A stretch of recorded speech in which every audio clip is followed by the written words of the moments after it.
Welcome everyone.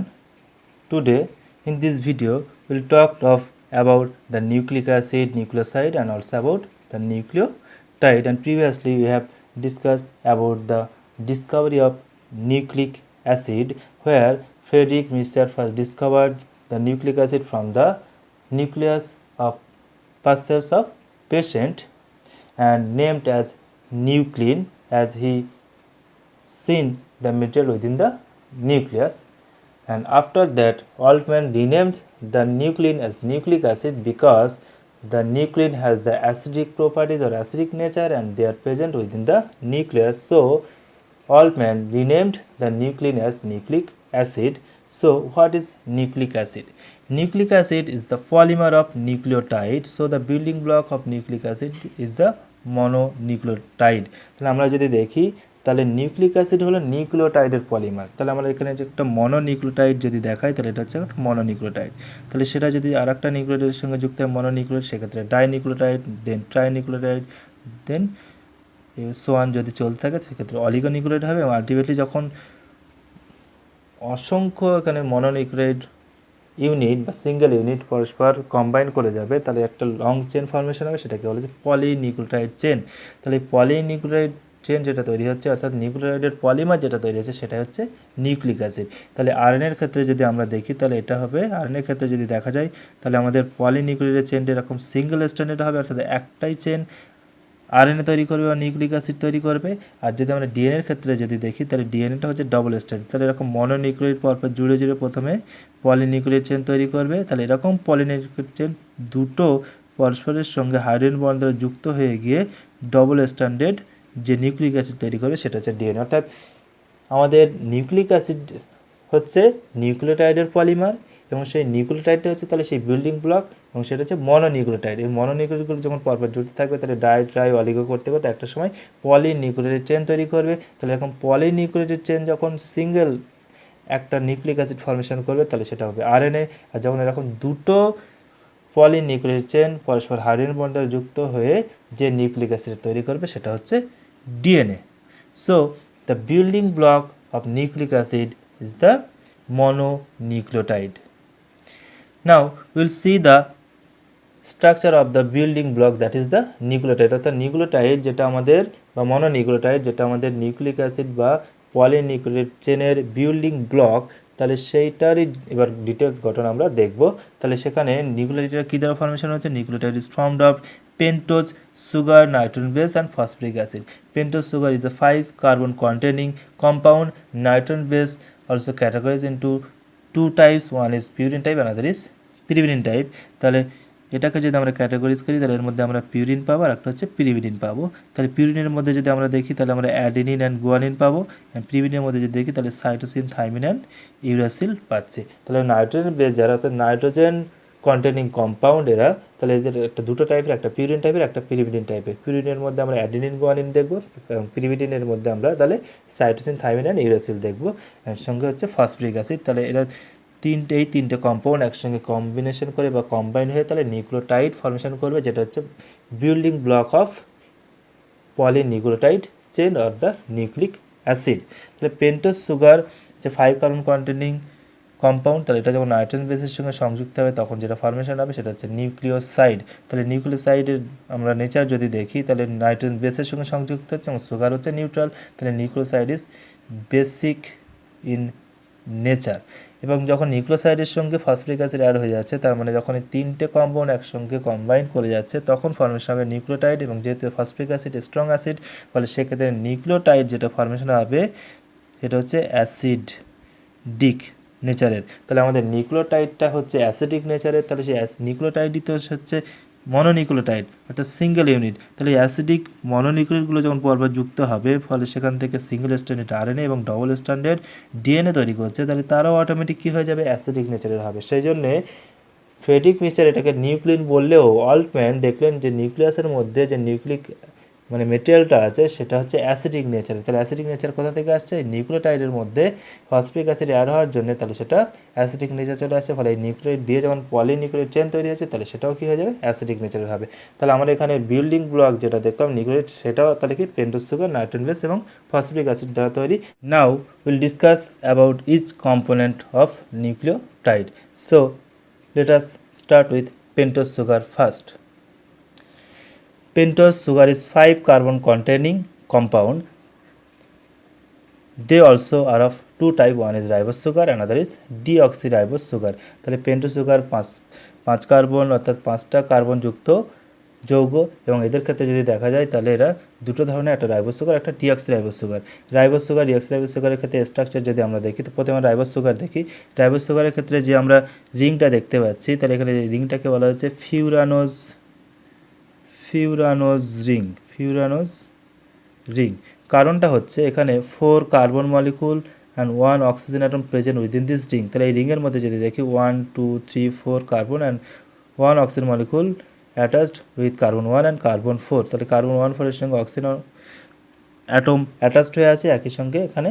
তাহলে 4টে carbon রিংয়ের মধ্যে প্রেজেন্ট, তাহলে 4 carbon and 1 oxygen atom from the ring, so called as furanose ring. তাহলে ডিঅক্সিরাইবোসের ক্ষেত্রে আমরা ঠিক একই রকম ফিউরানোজ রিং দেখব। তারপরে যদি দেখা যায় 5 নম্বর কার্বনটা প্রেজেন্ট আউটসাইড দ্য রিং, তাহলে 5 নম্বর কার্বনটা রিংয়ের বাইরে অবস্থান করছে। তাহলে এই হচ্ছে আমাদের রাইবোস সুগার। তাহলে রাইবোস সুগারের ক্ষেত্রে যদি দেখা যায় তাহলে 1 নম্বর কার্বনের সঙ্গে উপরে হাইড্রক্সিল গ্রুপ যুক্ত থাকছে, 2 নম্বর এবং 3 নম্বরে 2 প্রাইম 3 প্রাইম পজিশনে দুটো হাইড্রক্সিল গ্রুপ অর্থাৎ ওয়েজ গ্রুপ ফ্রি কন্ডিশনে রয়েছে। ফলে এখানে যেহেতু দুটো হাইড্রক্সিল গ্রুপ প্রেজেন্ট আছে ফ্রি কন্ডিশনের, ফলে তারা রিঅ্যাক্টিভ হবে। তাহলে যত বেশি রিঅ্যাক্টিভ হবে তাহলে এটা তত বেশি লেস স্টেবল হয়ে যাবে, তাহলে স্টেবিলিটি এদের ডিক্রিজ করতে থাকবে। এবং এখানে 4 নম্বর কার্বনের সঙ্গে আরেকটা কার্বন যুক্ত আছে, সেটা হচ্ছে 5 নম্বর কার্বন। তাহলে এখানে আমাদের আরেকটা হাইড্রক্সিল গ্রুপ আছে। তাহলে এখানে যদি দেখা যায় রাইবোস সুগারের ক্ষেত্রে তাহলে 2 প্রাইম 3 প্রাইম পজিশনে আমাদের কী আছে? হাইড্রক্সিল গ্রুপ ফ্রি কন্ডিশনে রয়েছে, ফলে রিঅ্যাক্টিভ হবে। একই রকমভাবে আমরা যদি ডিঅক্সিরাইবোস সুগারের ক্ষেত্রে দেখি, in case of deoxyribose sugar in 2 prime position there is only hydrogen. So এখানে হাইড্রক্সিল গ্রুপ প্রেজেন্ট থাকছে না, তাহলে 3 প্রাইমে শুধু ওয়েজ গ্রুপ প্রেজেন্ট থাকছে। তাহলে এখানে এই রিঅ্যাক্টিভিটি কী হবে? রাইবোস সুগার থেকে কম হবে, ফলে এটা আমাদের কী হবে? স্টেবিলিটি অনেক বাড়বে, অর্থাৎ এর স্থায়িত্ব অনেক বেড়ে যাবে। ওই জন্য রাইবোস সুগার আরএনএতে প্রেজেন্ট থাকে এবং আরএনএ আনস্টেবল হয়, এবং ডিঅক্সিরাইবোস সুগার ডিএনএতে থাকে সেটা স্টেবল হয়। তাহলে রাইবোস সুগারের সঙ্গে ডিঅক্সিরাইবোস সুগারের ডিফারেন্স শুধু একটাই, যে 2 প্রাইম পজিশনে হাইড্রক্সিল গ্রুপ থাকে, এবং ডিঅক্সিরাইবোস সুগারের ক্ষেত্রে 2 প্রাইম পজিশনে হাইড্রক্সিল গ্রুপ থাকবে না, অনলি হাইড্রোজেন প্রেজেন্ট থাকবে। তো এটাই হচ্ছে ডিফারেন্স। তাহলে আমরা রাইবোস সুগারে যদি দেখি 1 প্রাইম কার্বনের সঙ্গে এখানে যে ওয়েজটা গ্রুপ আছে, বা আমরা ডিঅক্সিরাইবোস সুগারের ক্ষেত্রে যদি দেখি তাহলে এখানটা দেখে যুক্ত হবে। তাহলে এখানটাতে আমাদের নাইট্রোজেন বেস, তাহলে অ্যাডিনিন, গুয়ানিন, সাইটোসিন, থাইমিন, তাহলে এরা যখন যুক্ত, অর্থাৎ পিউরিন পিরিবিন যেই সংযুক্ত, তাহলে সেটা কার সঙ্গে অ্যাটাচ করবে? অ্যাট 1 প্রাইম পজিশনের সঙ্গে অ্যাটাচ করবে। তাহলে এখানটাতে যখন অ্যাটাচ করছে তাহলে সেটা সুগার প্লাস নাইট্রোজেন বেস মানে নিউক্লিওসাইড ফর্মেশন করবে। একই রকমভাবে ডিঅক্সিরাইবোস সুগারের সঙ্গে 1 নম্বর পজিশনে কে যুক্ত হবে? Nitrogen base. তাহলে এই nitrogen base adenine, guanine, cytosine বা থাইমিন এগুলো হবে। তাহলে এরা যখন সংযুক্ত হচ্ছে একই রকম সুগারের সঙ্গে 1 নম্বর কার্বনের সঙ্গে নাইট্রোজেন বেস সংযুক্ত হয়ে তৈরি করবে নিউক্লিওসাইড। এবার 5 নম্বর পজিশনটা যদি দেখি, অর্থাৎ 5 কার্বনের যে হাইড্রোক্সিল গ্রুপটা আছে তাহলে এখানটা থেকে যুক্ত হতে এখানের সঙ্গে ফসফেট যুক্ত হবে, তাতে ফসফরিক অ্যাসিড যুক্ত হচ্ছে তখন নিউক্লিওটাইড ফর্মেশন করবে, এবং এখানে যখন ফসফরিক অ্যাসিড যুক্ত হবে তাহলে এখানেও নিউক্লিওটাইড ফর্মেশন করবে। তো ডিফারেন্স একটা রাইবোস সুগার দ্বারা তৈরি হচ্ছে বলে এটার নাম হবে রাইবোনিউক্লিওসাইড, বা তিনটেকে একত্রে বলা হবে রাইবোনিউক্লিওটাইড। এখানে যেহেতু ডিঅক্সিরাইবোস সুগারের সঙ্গে নাইট্রোজেন যুক্ত হচ্ছে তাহলে ডিঅক্সিরাইবোনিউক্লিওসাইড, এবং এখানে যেহেতু ফসফরিক অ্যাসিড যুক্ত হচ্ছে তাহলে ডিঅক্সিরাইবোনিউক্লিওটাইড। তাহলে এরা সবাই তখন অ্যাসিডিক প্রপার্টিজ হয়ে যাচ্ছে, ফলে এই নিউক্লিওটাইডের মনো ইউনিটগুলো যুক্ত হয়ে তাহলে পলি ইউনিট বা পলিমার তৈরি করবে। তাহলে রাইবোস সুগার, ডিঅক্সিরাইবোস সুগারের ডিফারেন্স একটাই, যে এরা ফিউরানোজ রিং, এরা ফিউরানোজ রিং আছে। তাহলে 4টে কার্বন একটা অক্সিজেন অ্যাটম প্রেজেন্ট, 4টে কার্বন একটা অক্সিজেন অ্যাটম প্রেজেন্ট আছে। 1 নম্বর কার্বনের সঙ্গে এরও 1 নম্বর কার্বনের সঙ্গে নাইট্রোজেন বেস যুক্ত হবে, এবং এরও 5 প্রাইম কার্বনের সঙ্গে এরও 5 প্রাইম কার্বনের সঙ্গে ফসফরিক অ্যাসিডটা যুক্ত হবে। তাহলে সব ঠিক, শুধু ডিফারেন্স হচ্ছে রাইবোস সুগার 2 অ্যান্ড 3 প্রাইম পজিশনে দুটো হাইড্রোক্সিল গ্রুপ ফ্রি কন্ডিশনে রয়েছে, ফলে এটা বেশি রিঅ্যাক্টিভ হবে। কিন্তু আমরা ডিঅক্সিরাইবোস সুগারের ক্ষেত্রে যদি দেখি 2 প্রাইম পজিশনে অক্সিজেনটা নেই, 3 প্রাইমের শুধু একটা হাইড্রোক্সিল গ্রুপ প্রেজেন্ট থাকছে, ফলে রিঅ্যাক্টিভিটি অনেক কম হবে। So ribose sugar present in RNA, deoxyribose sugar present in DNA.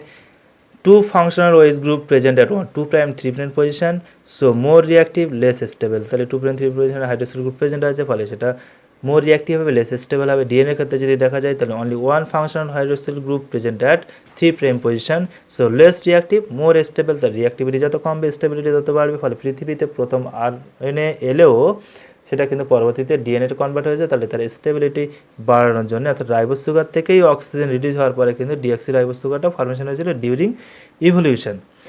তারপরে যদি আমরা দেখি nitrogen base attached at 1' position, তাহলে অ্যাডিনিন, গুয়ানিন, সাইটোসিন, ইউরাসিল যেগুলো আমরা বলছি, তাহলে নাইট্রোজেন বেস, তাহলে এগুলো কোথায় 1 নম্বর কার্বনের সঙ্গে অ্যাটাচ হবে বলেছি।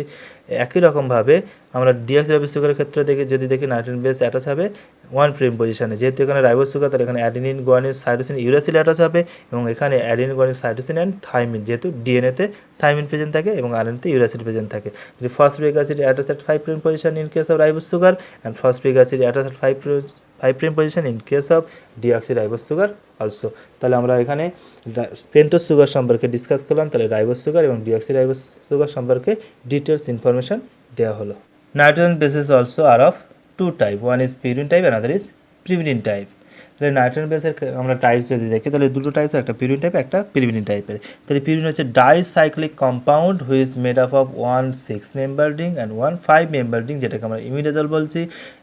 তাহলে হেটেরোসাইক্লিক পিউরিন রিং ফর্মেশন করছে। তাহলে আমরা যদি দেখি পিউরিন হচ্ছে ডাইসাইক্লিক রিং, অর্থাৎ এখানে দুটো সাইক্লিকের রিং প্রেজেন্ট থাকবে, একটা হচ্ছে 6-membered, একটা হচ্ছে 5-membered। তাহলে আমরা এখানে ডাইসাইক্লিক কেন বলছি?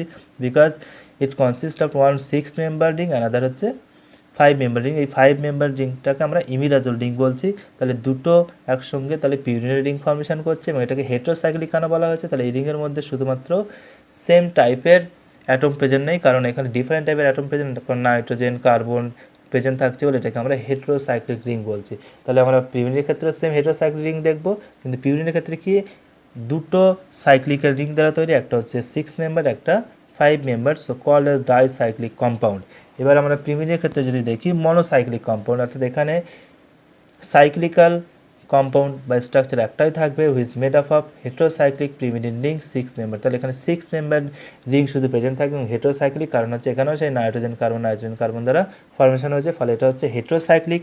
তাহলে due to presence of nitrogen carbon within the same ring called as heterocyclic ring. তাহলে পিরিমিডিনের ক্ষেত্রে dicyclic because it consist of 1 6-membered ring and another 5-membered ring which is called as imidazole, and in case of pyrimidine তাহলে it is a monocyclic compound because it is made up of heterocyclic pyrimidine ring, only a 6-membered ring.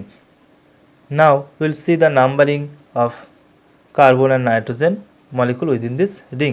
তাহলে আমরা পিরিমিডিনের ক্ষেত্রে যদি দেখি তাহলে আমরা এটাকে 1 নম্বর nitrogen করছি, তাহলে নাম্বারিংটা এখানে ক্লকওয়াইজ করা হবে। তাহলে এখানে আমরা নাম্বারিংটা ক্লকওয়াইজ যদি করি তাহলে 1 2 3 4 5 6, তাহলে আমাদের এখানে নাইট্রোজেনের পজিশন যদি দেখি তাহলে 1 and 3, তাহলে 1 এবং 3 নম্বর পজিশনে তাহলে পিরিমিডের ক্ষেত্রে নাইট্রোজেন প্রেজেন্ট। এবং পিরিমিডের ক্ষেত্রে যখন আমরা নাম্বারিংটা করব তাহলে প্রথমটার ক্ষেত্রে আমরা অ্যান্টি ক্লকওয়াইজ করব, এবং সেকেন্ড ইমিডাজল রিংয়ের ক্ষেত্রে আমরা তাহলে ক্লকওয়াইজ করব।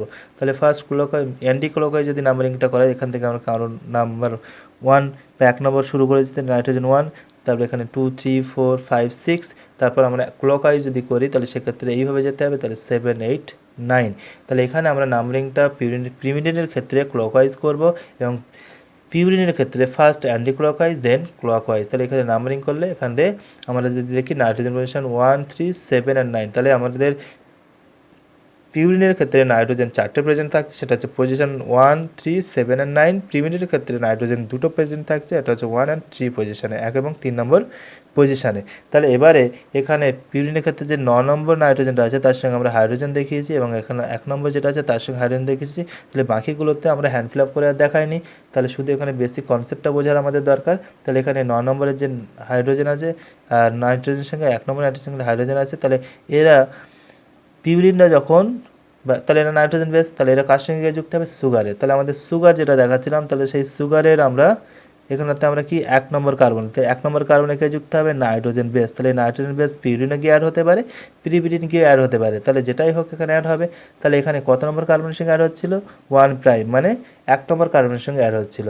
এবং পিউরিন যখন বসবে সেটা 9 নম্বর নাইট্রোজেন দিয়ে বসবে, এবং পিরিমিডিন যখন বসবে তাহলে 1 নম্বর দিয়ে বসবে। তাহলে একবার C1 এর সঙ্গে পিউরিন যদি যায় তাহলে N9 সংযুক্ত হবে, বা বন্ডিং করবে, এবং যদি পিরিমিডিন সংযুক্ত হয় তাহলে C1 এর সঙ্গে যুক্ত হবে, কিন্তু সেটা কত দিয়ে, নাইট্রোজেন 1 দিয়ে, N1। অর্থাৎ পিউরিন নাইট্রোজেন বেস যখন সুগারের সঙ্গে 1 নম্বর কার্বনে যুক্ত হবে তখন 9 নম্বর নাইট্রোজেন দ্বারা যুক্ত হবে, এবং পিরিমিডিনটা যখন সংযুক্ত হবে তখন তারা 1 নম্বর নাইট্রোজেন দ্বারা সুগারের 1 নম্বর কার্বনে যুক্ত হবে। এবং এখানে যেহেতু কার্বোহাইড্রেটের সঙ্গে বন্ডিংটা হচ্ছে, ফলে গ্লাইকোসাইডিক বন্ড ফর্মেশন হবে। তাহলে এখানে গ্লাইকোসাইডিক বন্ডটা পিউরিন যখন সংযুক্ত হবে তখন C1N9 বলবো, এবং যখন পিরিমিডিনে যুক্ত হবে তখন C1 এর সঙ্গে N1 এর হচ্ছে বলে C1N1 হবে। তাহলে দুটো in both the cases glycosidic bond will be formed, but we call C1N9 in case of purine bases and C1N1 in case of pyrimidine bases.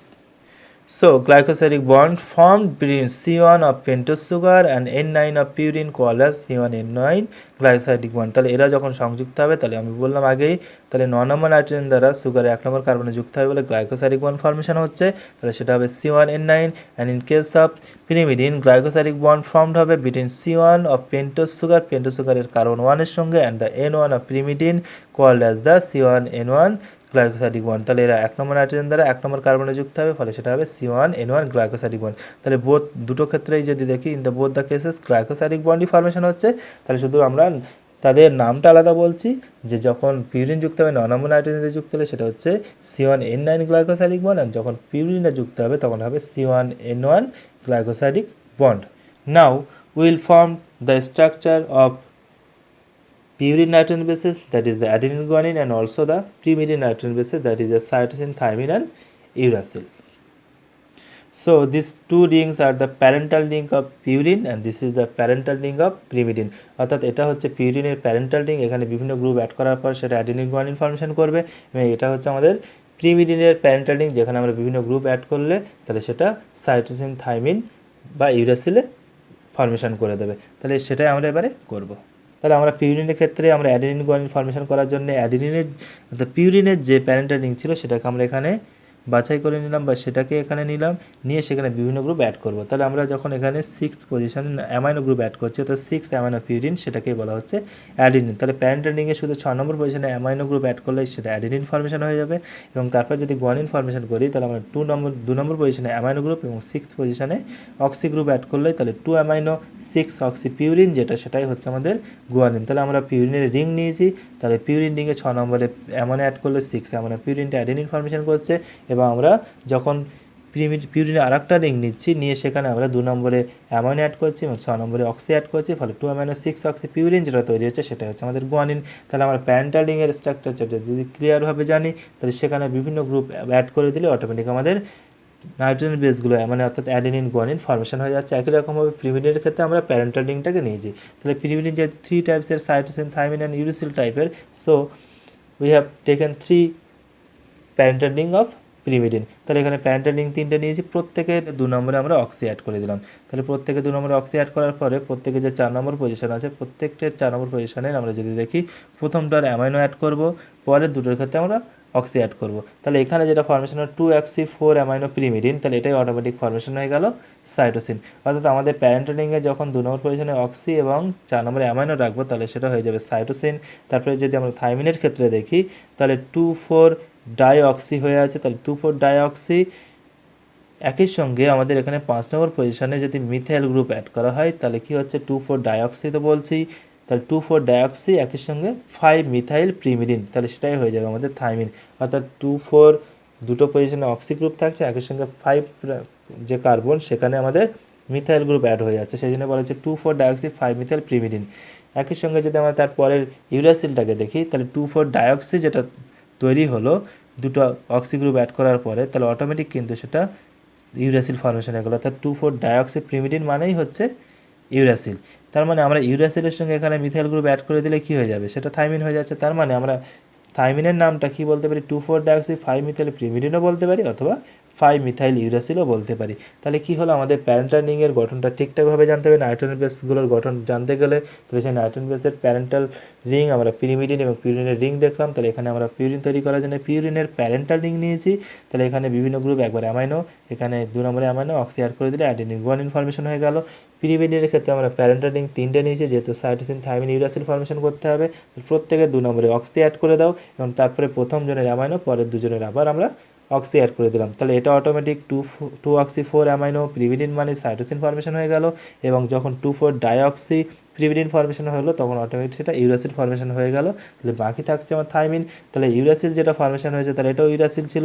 তাহলে এখানটাতে আমরা মিথাইল অ্যাড করে দিলে তাহলে সেটা থাইমিন হয়ে যাচ্ছে। তাহলে আমরা 5 মিথাইল ইউরাসিল বলতে পারি, অথবা বলতে পারি 2,4 ডাইঅক্সি এবং 5 মিথাইল প্রিমিডিন। তাহলে আমরা থাইমিনকে দুভাবে বলতে পারি, 2,4 ডাইঅক্সি 5 মিথাইল প্রিমিডিনও বলতে পারি, অথবা ইউরাসিলে যদি আমি মিথাইল অ্যাড করে দিই তাহলে এটা কিন্তু আবার থাইমিনে কনভার্ট হয়ে যাচ্ছে। তার মানে আমরা ইউরাসিলেই থাইমিন অ্যাডটা করেছি বলে বলা হচ্ছে 5 মিথাইল ইউরাসিল। তাহলে এইভাবে আমাদের নাইট্রোজেন বেসগুলো ফর্মেশন হয়ে গেল। তাহলে এবার এই নাইট্রোজেন বেসগুলোকে নিয়েই যখন আমরা সুগারের সঙ্গে অ্যাড করব, তাহলে এই 9 নম্বর পজিশন দিয়ে 1 নম্বর কার্বনের সঙ্গে অ্যাড হবে। তাহলে C1N1N9 গ্লাইকোসাইডিক 1 ফর্মেশন হবে in case of adenine guanine অর্থাৎ পিউরিনের ক্ষেত্রে।